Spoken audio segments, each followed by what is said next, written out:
जहाज उन शिप से कहीं बड़े होते हैं जो कि आप मूवीज में देखते हैं। फॉर एग्जांपल मेरा जो लास्ट शिप था उसमें टाइटैनिक जैसे 5 जहाज आ जाएंगे। तो मैं आपको ये कह सकता हूँ कि मैंने आज तक जो सबसे बड़ा जहाज किया है वो 3,10,000 टन तेल कैरी करता था। कि इतने 1000 फुट लंबे जहाज होते हैं तो वो उनको कैसे कंट्रोल किया जाता है? यार बड़ा मुश्किल होता है जी। इस्तांबुल स्ट्रेट्स अगेन बड़ा कंजेस्टेड एरिया होता है, वहाँ पे ट्रैफिक बहुत ज़्यादा होता है, बड़े बड़े जहाज गुजरे होते हैं और वहाँ पे भी एक्सीडेंट्स होते हैं। जहाज पे आप कभी बीमार नहीं होते। तो वो यार खाने की तो कमी जहाज पे है नहीं। एक दिन में फ्यूल भी तो 70-80 टन खर्च करते हैं जहाज तेल। वी एंजॉय द रेन, बिल्कुल ऐसे ही जैसे आप पाकिस्तान में एंजॉय करते हैं। हमें कोई प्रॉब्लम नहीं होती रेन से। पानी की जो कुव्वत है ना वो ऐसे उठा के फेंक रही होती है कि जैसे एक तिनके को पानी के ऊपर आप डोलते हुए देख रहे होते हैं।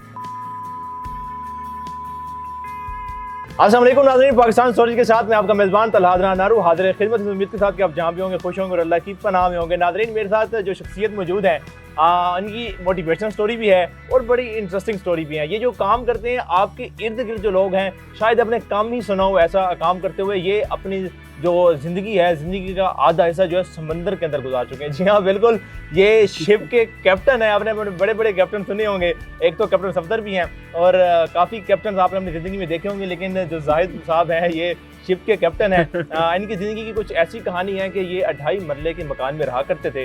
उसके बाद जब इन्होंने ये शिप के मुताबिक स्टडी शुरू की, उसके बाद जब इन्होंने जॉब शुरू की, अब माशाल्लाह से ये करोड़ों के बंगले के अंदर रहते हैं। बाकी जो कहानी है इन्हीं से जानते हैं कि किस तरह ये एक 2.5 मरले के मकान से बड़ी बड़ी शिपों के अंदर पहुंच गए और फिर माशाल्लाह से बड़े से बंगले के अंदर पहुंच गए और कैसे इनका सफ़र होता है शिप्स के अंदर। अस्सलाम वालेकुम सर। वालेकुम अस्सलाम, कैसे हैं आप? सर अल्हम्दुलिल्लाह, पहले तो बहुत बहुत शुक्रिया अपना कीमती वक्त देने के लिए। अच्छा पहले तो हमें शिप्स के बारे में बताएं कि मूवीज़ में तो हम देखते हैं बड़ी बड़ी शिप्स होती हैं, क्या हकीकतन भी वैसी बड़ी शिप्स होती हैं? यार तला मैं आपको ये बताऊं कि मूवीज में ठीक है आपने बड़े शिप्स देखे होंगे, लेकिन अगर जब आप रियलिटी में देखेंगे ना जी तो वो जहाज उन शिप से कहीं बड़े होते हैं जो कि आप मूवीज में देखते हैं। अच्छा, मूवीज में आपने क्या देखा होगा, वहाँ पे सबसे बड़ा जहाज जिसने भी मूवीज में देखा वो टाइटैनिक है। जी जी बिल्कुल, ठीक है। हाँ जी। लेकिन टाइटैनिक आज फॉर एग्जांपल मेरा जो लास्ट शिप था जी। उसमें टाइटैनिक जैसे 5 जहाज आ जाएंगे। ठीक है। अच्छा, तो आप इस बात से अंदाजा लगा लें कि आजकल शिप्स कितने बदल गए हैं, क्योंकि सेंचुरी पुरानी बात होगी। टाइटैनिक 1914 की कहानी है, ये 2023 चल रहा है। जी। तो ships nowadays are huge things, बहुत बड़ी बड़ी चीजें हैं। जो कुछ आपने मूवीज में देखा है ना, हाँ जी, उससे कहीं ज्यादा है। अच्छा मतलब अगर हम बात की जाए कुछ साइज की, शिप की साइज की, तो क्या साइज होती है शिप की? साइज में हम इस तरीके से बात कर लेते हैं कि जो कि एक आम आदमी को समझ में आए। आम आदमी को समझ में क्या आएगा कि कितने पैसेंजर्स कैरी कर सकता है जी, या ये कितने टन कार्गो कैरी कर सकता है। जी। तो मैं आपको ये कह सकता हूँ कि मैंने आज तक जो सबसे बड़ा जहाज किया है वो 3,10,000 टन तेल कैरी करता था। अच्छा, 3,10,000 टन मीन्स समथिंग। ठीक है, बहुत बड़ा एक वजन होता है जी। वो हर एक को कैरी करना आसान नहीं होता। इवन अगर टाइटैनिक में हम डालें हाँ जी, तो मेरे ख्याल में हार्डली वो 50-55,000 कैरी कर सकता था। बिल्कुल। ठीक है, तो अभी 3,10,000 टन। तो शिप्स बहुत बदल गए हैं, क्या बात है, माशाल्लाह, बहुत ज्यादा बदल गए हैं। अच्छा शिप्स के मुताबिक और समंदर के मुताबिक भी हम मजेदार सी बात आपसे जानेंगे। श्योर, अच्छा पहले अपने सफर के बारे में बताएं। 2.5 मरले का मकान, वहाँ से आपने शुरू किया और आज माशाल्लाह आप एक करोड़ों की प्रॉपर्टी पे बैठे हैं। यार फर्स्ट ऑफ ऑल मैं हमेशा सबको जो बात कहता हूँ ना, मैं आपको यही बात कहूँगा कि the credit goes off course अल्हम्दुलिल्लाह, अल्लाह पाक की मदद के बगैर तो कुछ होना मुमकिन है ही नहीं। ठीक है, ये तो आउट ऑफ क्वेश्चन है। लेकिन उसके बाद अगर हम बात करें तो माय पेरेंट्स जी, उन्होंने कभी भी यार ये नहीं सोचा कि इस चीज़ की हमें ज़रूरत है या इस चीज़ की हमें जो है वो, उनकी प्रायोरिटी जो थी ना कि हमारी प्रायोरिटी क्या चीज़ है, वो ये थी कि यार हमने बच्चों को पढ़ाना है, बिल्कुल, हमने इनके ऊपर इन्वेस्ट करना है। मैं सिर्फ यही कहूँगा कि अल्लाह पाक ने हाथ पकड़ा, अल्लाह पाक ने मदद की, वालिदैन की दुआएं हैं, बिल्कुल। मेहनत है। मर्चेंट नेवी में आ गए। मर्चेंट नेवी में शुरू में समझ नहीं आती थी कि खानी कहाँ जा रही है ना, ये चीज़ हमें स्टेबल करे भी कि नहीं करेगी। बिल्कुल, लेकिन थैंकफुली अल्लाह का शुक्र है, अल्लाह का करम, अल्लाह का करम। अच्छा अगर देखा जाए इसको, अगर ये इतनी हाईली पेड जॉब है माशाल्लाह बिल्कुल से, बिल्कुल। तो नौजवान इस तरफ क्यों नहीं आ रहा या ये जॉब्स नहीं है, जॉब्स नहीं है? तलहा जॉब्स नहीं है, जॉब्स नहीं है। और ये मैं कई दफ़ा अपने डिफरेंट फोरम्स पे भी बात कर चुका हूँ। अच्छा माजी में देखा गया है PIA, उसने आज जो बड़ी बड़ी एयरलाइंस हैं PIA की वजह से, मतलब PIA उनको उस्ताद था। ऐसे ही जो पाकिस्तान की शिपमेंट थी उन्होंने कई और शिपमेंट दूसरे ममालिक की कंपनीज को खड़ा किया, तो इसकी क्या तबाही कर? इट स्टार्टेड फ्रॉम 71 जब जुल्फकार अली भुट्टो साहब ने, पाकिस्तान में पहले कोई नेशनल लाइन नहीं थी, सब प्राइवेट कंपनीज थी और बड़ा बूम था मर्चेंट नेवी में। जी, डिफरेंट कंपनीज हैं, हर एक के अपने अपने जहाज हैं। गोकुल शिपिंग थी, कावसजी की शिपिंग थी और पाकिस्तान के पास मतलब एक अच्छी खासा बड़ा फ्लीट था। जुल्फकार अली भुट्टो साहब ने कहा कि नहीं जी, कल से सारे जहाज पाकिस्तान की मलकियत है। उसने सबको नेशनलाइज कर दिया, इन्वेस्टर भाग गए, इन्वेस्टर जब भाग गए तो वो आज तक वापस नहीं आए। अच्छा चलें अब शिप्स की बात करते हैं। अगर हम रोड की बात करें तो 10 व्हीलर 12 व्हीलर बड़ा मुश्किल होता है उनको कंट्रोल करना, और आप बता रहे हैं कि इतने 1000 फुट लंबे जहाज होते हैं, तो वो उनको कैसे कंट्रोल किया जाता है? यार बड़ा मुश्किल होता है सेम जवाब है इसका सेम जवाब है, बड़ा मुश्किल होता है क्योंकि देखिए जैसे हमारे यहाँ हम लाहौर में कहते हैं ना जी चुबुर्जी बड़ी कंजस्टेड है, ट्रैफिक फंस जाती है, हाँ जी, ये डिफरेंट हम एरियाज लाहौर के कंसिडर करते हैं, सेम स्टोरी कराची में, पेशावर में, हर जगह पे जी। बिल्कुल ऐसी ही स्टोरी समंदरों में भी है। अच्छा, समंदरों में कुछ जगह ऐसी हैं कि जिनको हम कहते हैं कि यार ये दुनिया के कंजस्टेड तरीन एरियाज, और वहाँ पे हमेशा एक्सीडेंट प्रोन जिसको हम कहें ना कि एक्सीडेंट होने के चांसेस कितने हैं, वो वहाँ पे होते हैं, वहाँ पे अक्सर हो भी जाते हैं। सिंगापुर स्टेट्स आ गई, रश लगा रहता है यार समंदर में ऐसे ऐसे रश लगा होता है कि इतने बड़े बड़े जहाज हैं और उनके दरमियान में फासला इतना है कि मैं खड़ा हूँ तो मुझे अगले जहाज का पिछला हिस्सा नजर नहीं आ रहा, क्यों? क्योंकि मेरे जहाज का अगले हिस्से के नीचे। अब जहाज़ों की ब्रेक्स भी कोई नहीं होती हमारे जहाज़ों की, तो हाँ जी, ठीक है ना। तो जो कंजस्टेड एरियाज है ना, जैसे सिंगापुर स्टेट हो गई, मलाक्का स्टेट्स हो गई, डोवर स्टेट हो गई, इंग्लिश चैनल हो गया, वहाँ पे यही हिसाब होता है जो पाकिस्तान में चुबुर्जी पर हर जगह पे जो रश लगा होता है, ठीक है। बस ये है कि कोशिश हमारी ये होती है कि ना होने पाए कुछ भी, हाँ जी, बट अभी समुद्रों में रश बिल्कुल उतना ही, आबादी बढ़ती जा रही है, रिक्वायरमेंट्स कंट्रीज की बढ़ती जा रही हैं, हाँ तो जी। जहाज भी बढ़ते जा रहे हाँ जी। अच्छा, आपने स्टडी कंप्लीट की, हैं जी। फिर आप इस फील्ड में आए, इस फील्ड में आने के बाद शिप के अंदर सबसे बड़ी गलती आपने क्या की थी? इंसान खता तो पता है ना, कुछ ना कुछ इंसान से गलतियां तो होती हैं। आपने कहा होना कि ये गलती, या आपके जो सख्त सीनियर थे तो उन्होंने कहा होना कि ये गलती जो है, मैं गलती क्या कहूँ यार, किस चीज को अपनी गलती हूँ? गलतियां तो इंसान बहुत सारी करता है, हाँ जी, नहीं, खास एक तौर पर ship यंग के एज अंदर में होते हैं। हाँ जी, यंग एज तो नाम ही ख्याल में गलतियों का है। हाँ, अच्छी चीज ये है कि आप गलतियों से सीख जाएं, बिल्कुल, दोबारा ना करें, हाँ जी। ठीक है ना। हाँ यू जी। Learn from it and you should not do it again. मैं ये जानने की कोशिश कर रहा हूँ कि क्या गलतियां इंसान समंदर के अंदर शिप चला रहा है, तो क्या क्या गलतियां इंसान से हो सकती हैं वहाँ? देख, चलाने में तो अल्हम्दुलिल्लाह अल्लाह का शुक्र है कोई गलती नहीं हुई। अलबत्ता एक चीज को मैं ये जरूर कहूंगा कि one time it was irresponsible of me. Irresponsible किस तरीके से था कि हम लोग थे इस्तांबुल स्टेट में, तुर्की के पास। जी, इस्तांबुल स्टेट्स अगेन बड़ा कंजस्टेड एरिया होता है, वहाँ पे ट्रैफिक बहुत ज़्यादा होता है, बड़े बड़े जहाज गुजरे होते हैं, और वहाँ पे भी एक्सीडेंट्स होते हैं। जी, तो मैं उस वक्त थर्ड अफसर था, बिल्कुल यंग था, आई थिंक 23-24 ईयर्स का था, 23-24 साल का था। तो मैंने कैप्टन साहब को कॉल दी, वो नहीं उठे, मैंने दोबारा कॉल दी, वो नहीं उठे, तीसरी बार कॉल दी, नहीं उठे। कैप्टन साहब के ऑर्डर्स ये थे कि मैं आऊँगा तो मैं जहाज़ को चलाऊंगा और फिर हम इस्तांबुल स्टेट क्रॉस करेंगे। अच्छा, मैंने खुद ही जहाज़ चलाना शुरू कर दिया ठीक है, मैंने इंजनों में कॉल की कर दिया। जब कप्तान साहब उठे कोई 2 घंटे बाद, अच्छा, और वो ऊपर आए और उन्होंने देखा जी जहाज़ फुल स्पीड पर दमादम भागता जा रहा है। फुल स्पीड भी 23-24 होती है। 23-24, हाँ, लेकिन वो 23-24 जहाज़ के लिए बड़ी डेडली चीज़ होती है। अच्छा, आप खुद इमेजिन करें, इतनी बड़ी चीज़ें घूम रही हाँ है, जी। It's not. तो उन्होंने इस वक्त देखा तो खामोश रहे। इंडियन कप्तान थे, कैप्टन इरफानुल हक उनका नाम था, थे मुसलमान। जी, उस वक्त उन्होंने वो चला गया। मैं जब दोपहर को मैं वापस आया तो उन्होंने मुझे कहा, हाँ जी जाहिद मियाँ इधर तशरीफ लाएं ज़रा, क्या कर रहे थे आप सुबह सुबह? उस वक्त उन्होंने अच्छी खासी क्लास ली और उन्होंने मुझे एक चीज़ समझाई। हाँ उन्होंने जी, कहा, देखो मुझे एक बात बताओ। मैंने कहा क्या? कहते अब ये कुछ एक्सीडेंट हो जाए तो जिम्मेदार कौन है? उस वक्त मैंने पहली बार सोचा कि यार जिम्मेदार तो फिर मैं हूँ, क्योंकि इनके ऑर्डर्स थे, इनके ऑर्डर्स को तो मैंने फॉलो नहीं किया, फॉलो नहीं किया। हाँ जी, बिल्कुल। ठीक है। तो उन्होंने कहा जब एक चीज़ मेरी जिम्मेदारी है तो उसको क्यों अपने कंधे पे ले रहे हो? उन्होंने कहा मैं तो कप्तान बन गया हूँ, तुमने तो बनना है। बनने, हाँ जी, उससे पहले मर्चेंट नेवी से निकलना है तुमने। दैट डे आई रियलाइज, मैंने कहा नहीं, बंदा ठीक कह रहा है। हाँ उसने जी। कहा मैं 2 घंटे नहीं आ रहा ना, जहाज लेट हो रहा, तुम्हें क्या है? हम्म, तुम्हारा काम सिर्फ मुझे उठाना है, मुझे बाकी आगे मेरा काम। तो आई थिंक कि वो एक बड़ा लेसन था जो कि मैंने सीखा। अच्छा, जब आप सफ़र पे निकल जाते हैं जी, तो कितने कितने दिन समंदर के अंदर रहना पड़ता है? और मैंने ये भी सुना है कि वहाँ बड़ा मुश्किल भी है ज़ाहिर है, और मुख्तलिफ बीमारियाँ, ज़ाहिर है ज़मीन पर इंसान रह रहा होता है, एक और एटमॉस्फेयर होती है, आबो हवा और होती है, समंदर में उसके बरक्स और तरह होती है। तो पहले हम बात करते हैं लंबाई की। जी, सबसे लंबा वॉयज जो मैंने किया ना, हम लोग बसरा से गए थे स्पेन, 42-43 डेज का वॉयज था। ये तो होगी पहली चीज़। दूसरा, अक्सर लोग समझते हैं कि हम पोर्ट्स पे खुश रहते हैं और हम समंदर में नाराज रहते हैं। कहानी इसके बरक्स, हम लोग समंदर में खुश होते हैं अच्छा, कि सुकून है ना, बिल्कुल अपनी 9 to 5 की जॉब कर रहे हैं, सुकून से अपना रह रहे हैं।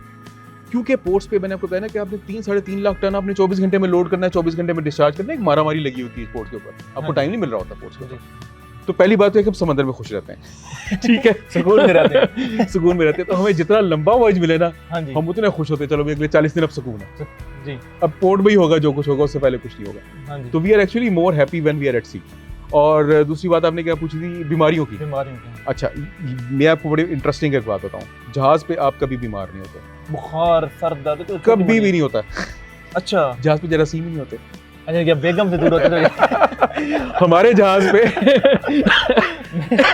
well, that's another story। जहाज पे क्या होता है कि जब तक कोई बंदा बाहर से ना आए, जब कोई बंदा बाहर से आता है तो वो अपने साथ जरासीम को लेके आता है, तो 2-4 दिन किसी को खांसी नज़ला जुकाम हो जाता है। वरना शिप की जो लाइफ है that is one of the healthiest you would ever find. लोग बाहर से बीमार हो के आते जहाज पे आके ठीक हो जाते हैं, हमारे जहाज पे कभी कोई बंदा बीमार नहीं होता। क्यों ये सवाल मेरे जहन में बार बार किस लिए आ रहा है, सॉरी ये जवाब मैंने आपको क्यों दिया, क्योंकि मुझसे अक्सर ही पूछा जाता है कि आपके जहाज पे डॉक्टर नहीं होता। हाँ जी, क्यों नहीं होता? हाँ जी। तो मैंने कहा क्योंकि अब दुनिया ने सदियों जहाज चला के दुनिया को ये पता चल गया है कि जहाज पे कोई बंदा बीमार ही नहीं होता।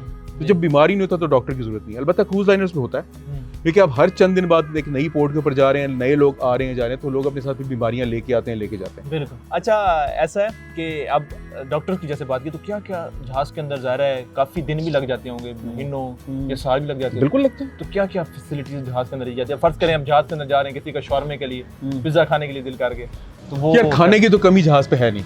अच्छा, ठीक है, ये तो पहली चीज होगी। हमारे जितने आपके कमरे उतने हमारे फ्रिज होते हैं। ये मैं बात अभी थोड़ी देर पहले भी आपको बात बता रहा था। कमरे के जितने गोश्त की कोई कमी नहीं है, वेजिटेबल खाने पीने की कोई कमी नहीं है, तो वो तो प्रॉब्लम है ही नहीं। हाँ जी, बंदा बनाने वाला होना चाहिए। ठीक है। अच्छा, शेफ भी साथ होता है। बिल्कुल। अगर कोई स्मोकर हो वहाँ पे फर्ज करें, और कोई प्रॉब्लम नहीं है, हमारे पास बॉन्ड स्टोर नस्वार वाला कोई नस्वार तो नहीं मिलेगी, वो आपको खुद लेके आनी पड़ेगी। नस्वार आपको नहीं मिल सकती। अलबत्ता समटाइम्स ऐसा होता है कि आपको कुक अच्छा नहीं मिला, तो फिर वो आपको सारी चीजें बनाकर नहीं दे सकता डेफिनेटली। हाँ जी, तो खुद आपको बनाना आता है तो आप जाएं, यू आर फ्री, आप जाएं जाके बनाएं, कोई मसला नहीं, कोई आपको रोकेगा नहीं। जी, ठीक है। अदरवाइज आप हमें एक सबसे बड़ा जो वो होती है ना चीज़, वो ये होती है कि यार जहाज का कुक या तो अच्छा हो या उसको अच्छा कर दिया जाए ताकि वो खाना अच्छा बना के दे आपको। हाँ जी, हाँ जी। तो अदरवाइज खाने पीने की कोई कमी नहीं होती, और सिगरेट विगरेट की भी कोई कमी नहीं होती। कि क्या वो असल में भी कुछ जैक कभी आ जाता है जहाज लूटने के लिए? उससे पहले थोड़ा सा बताएं कि समंदर में अब चल रहा है तो उसकी भी कोई लाइन होती है, कोई रूट होता है, कोई आपके पास ऐसा कोई सिस्टम होता है कि वो एक लाइन पे चल रहा है, आपको पता चल जाता है? बिल्कुल। देखिए, ग्लोबल पोजिशनिंग सिस्टम आपके पास मोबाइल्स में भी मौजूद है, जी, हमारे पास ये शुरू से मौजूद थी। ठीक है। हमारे फिर पेपर चार्ट्स होते हैं जिनके ऊपर पहले पोजीशंस प्लॉट करते हैं कि जी हमने कहाँ से गुजरना है और कहाँ से जाना है, कहाँ से नहीं जाना। इसको हम कहते हैं पैसेज प्लानिंग, कि आपने एडवांस में अपना पूरा पैसेज प्लान करना है कि आपने कहाँ से होकर गुजरना है, कहाँ से जाना है, कहाँ से नहीं जाना।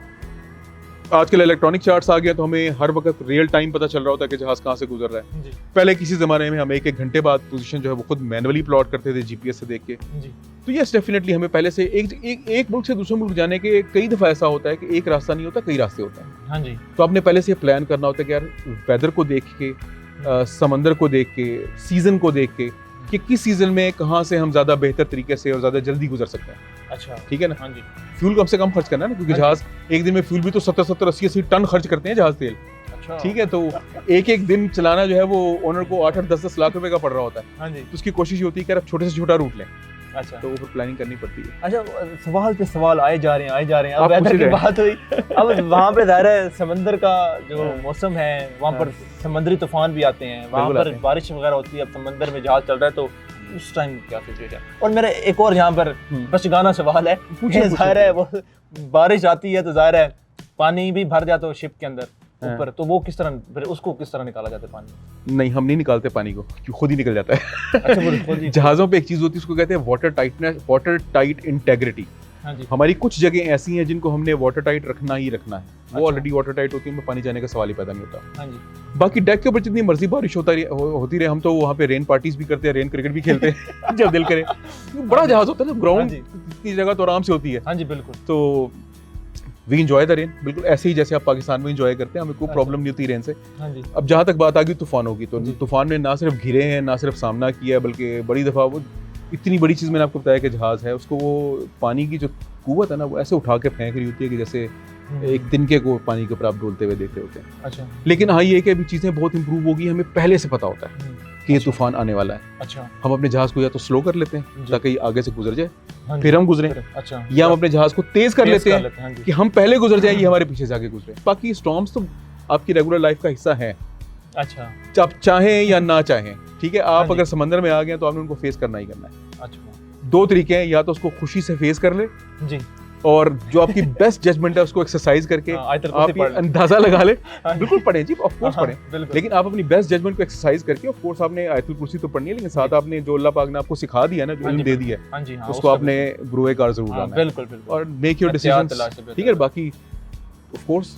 देखें, फोर्स 8 फोर्स 9 देखी है, ऐसी ऐसी मतलब हॉरेबल समंदर की मैंने वो स्टेट्स देखिए, मैं आपको वीडियो सेंड कर दूंगा, हाँ जी, आप डालिएगा यहाँ जरूर पे वीडियो नाज़रीन देख भी रहे हैं अपनी और आप देखिएगा कि वो कैसे इतनी बड़ी चीज़ को जब आगे मार रहा होता है ना समंदर, अच्छा, और हम सिर्फ ये सोच रहे थे कि हमारा ये हाल है, तो जो छोटे जहाज होंगे वो तो उनको क्या होता है? हमने साउथ चाइना सी में एक दो बार देखा कि हमारा इतना बड़ा जायंट शिप और साथ में छोटा सा जहाज, वो तो बेचारा उसका तो बाजा ही बजा हुआ था। ठीक है, और फिर आपने खबरों में भी देखा कि कई बार ऐसा भी होता है कि जहाज टूट भी जाते हैं, हाँ जी। स्ट्रेसेस वगैरह आ जाए, तो ये तो पार्ट ऑफ लाइफ है। अच्छा, मेरा आज का आपसे आखिरी सवाल और इंटरेस्टिंग, जो हम जिस पे काफ़ी मूवीज बनी है, जिसकी जैक की हमने बात भी की थी, अच्छा, क्या वहाँ पर भी डकैतियाँ होती हैं? वहाँ पर भी बिल्कुल होती है। सोमालिया इसीलिए तो देखिए बहुत ज़्यादा फेमस हो गया था ना किसी ज़माने में, कि वहाँ पे पायरेसी बहुत ज़्यादा हो रही थी, जी। कि आते थे पायरेट्स, जहाज़ों को हाईजैक करते थे, अच्छा, रैंसम की डिमांड करते थे, तावान की डिमांड करते थे, और वो मिलियंस ऑफ डॉलर्स में होता था, 5 मिलियन 6 मिलियन, अच्छा, उसी पे उनके सारे वो वॉरलॉर्ड्स चल रहे होते थे। हाँ जी। और आजकल जो है वेस्ट अफ्रीका के पास, यानी कि नाइजीरिया वगैरह के पास भी ये कहानी चल रही है, तो बिल्कुल वो थ्रेट तो है, अपनी जगह पे कायम है, अच्छा, तो वो और फिर होता है, अभी भी होता है, बस उसको हम फेस करने की कोशिश करते हैं। We try to avoid as much as possible. हाँ जी। Most of the times we are successful, sometimes we are not. अच्छा जी, बहुत शुक्रिया, आपके साथ यकीन करें वक्त गुजर गया, पता भी नहीं चला। और नाज़रीन, मैं उम्मीद करता हूँ आप लोगों ने भी इस इंटरव्यू को एंजॉय किया होगा। और अगर आपके जहन में कुछ सवालात हैं कि मुझे इनसे करने चाहिए थे, अभी मेरे जहन में समंदर, जैसे समंदर में रहते हैं, काफ़ी सवालात हैं शिप के बारे में, समंदर के बारे में, वहाँ की ज़िंदगी के बारे में। अगर आपके भी जहन में कुछ सवालात हैं तो आपने हमें कमेंट सेक्शन में बताना। इंशाल्लाह अगली इंटरव्यू में हम इनके पास जब हाजिर होंगे तो इनसे वो आप वाले सवालात भी पूछेंगे कि कैसे कैसे इनकी ज़िंदगी जो है वहाँ पर इंटरेस्टिंग बनाते हैं, कैसे अपनी ज़िंदगी गुजारते हैं, खुशगवार बनाते हैं, क्योंकि वहाँ पे सिग्नल्स भी नहीं होते, तो कैसे अपने घर वालों से रब्ता करते हैं। ये सारी जो मामलात हैं इंशाल्लाह हम अगली वीडियो में इनसे जानेंगे। फिल वक्त के लिए मुझे दीजिए इजाज़त, अल्लाह ने के बाद।